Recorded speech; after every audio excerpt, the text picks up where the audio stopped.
Bonjour à toutes, bonjour à tous et bienvenue dans cette nouvelle journée de ce calendrier de l'Avent que je vous propose et qui fait beaucoup de sens pour moi dans le fait de prendre sa place. Pourquoi? Parce que très longtemps, depuis toute petite en fait, je n'ai pas su prendre ma place et aujourd'hui que je commence à l'incarner vraiment puissamment, eh bien ça me semble vraiment évident de pouvoir accompagner les personnes à trouver cette place aussi.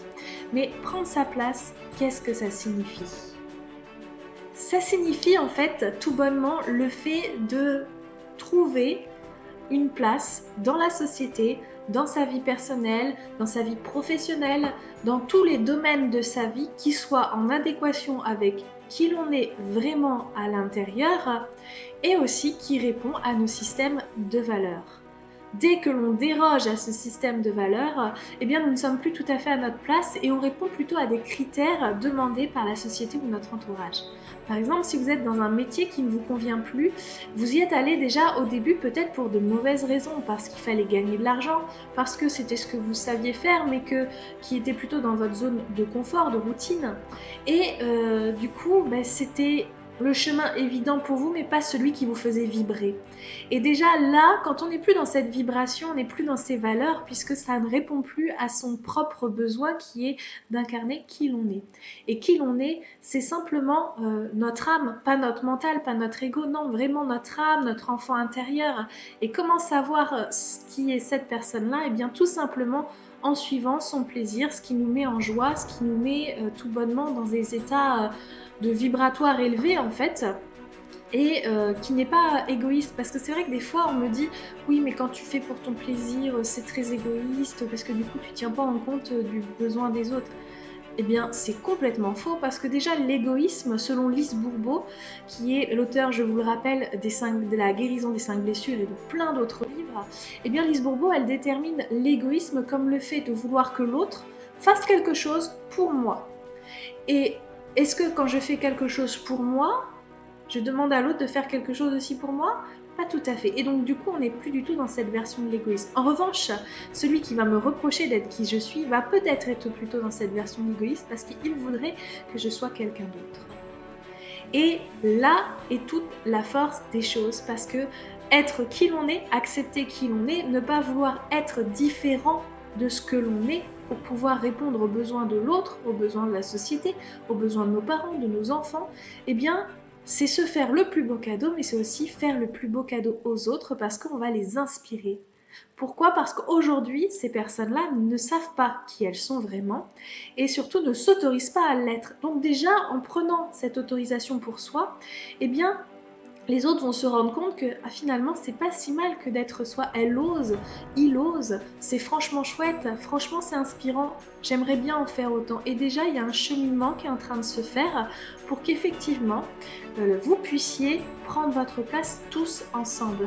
Donc en fait, quand vous décidez de prendre votre place dans votre vie, vous allumez comme un phare au milieu de la nuit, vous êtes une étoile qui commence à illuminer tout autour d'elle et qui va contaminer les autres étoiles, les autres personnes dans son entourage proche pour donner un ciel lumineux, clair et sans nuages. Alors dit comme ça, c'est un peu facile, je le reconnais, mais néanmoins pensez-y tout de suite et je vous pose ces questions pour que vous puissiez aller plus loin.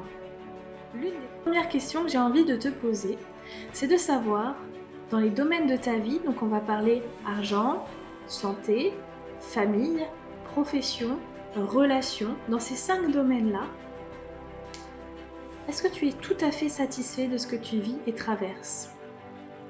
Sur une échelle de 0 à 10, quelle note tu donnerais à chacun de ces domaines par rapport à la satisfaction que tu retiens? Donc 0, tu n'es absolument pas satisfait, et 10, c'est complètement génial. Si tu as des résultats en dessous de 8 ou de 7 sur 10, pose-toi cette question, mais qu'est-ce qu'il me faudrait pour obtenir 10? Et même si tu n'as pas la réponse tout de suite, ce n'est absolument pas grave puisque ton mental cherchera à trouver des réponses dans les jours à venir et déjà là tu t'offres une belle opportunité d'évoluer. Mais vraiment, prends le temps de réfléchir à ce qui t'anime aujourd'hui. Si demain, tu as tout l'argent que tu veux, tu as tout le temps que tu désires avoir et tu n'as absolument aucune contrainte, qu'est-ce que tu ferais de ta vie? Comment tu contribuerais au monde? quelle est ta contribution au monde? C'est aussi ça, prendre sa place. Je disais au tout début de cette vidéo que pendant longtemps, j'avais du mal à prendre ma place parce que j'avais une peur. C'est la peur, en fait, d'écraser quelque part les autres, de les éblouir ou en tout cas de les déloger de la place dans laquelle elles sont. Mais c'est archi faux parce que prendre sa place, c'est en lien avec qui je suis, ce que je sais faire, ce que je dois faire et ce que j'ai envie de faire. Et c'est vraiment important de comprendre ça comme ça parce que clairement, c'est le seul moyen aujourd'hui qu'on a de savoir ce qui on est. Et s'il n'y a que nous pour pouvoir faire ce que l'on fait, qui d'autre que nous peut le faire? C'est priver les autres de sa belle lumière que de ne pas le faire. Donc dès à présent, songez à la place que vous avez envie de prendre aujourd'hui dans votre vie et dans celle des autres. Et prendre sa place, ça revient à ça.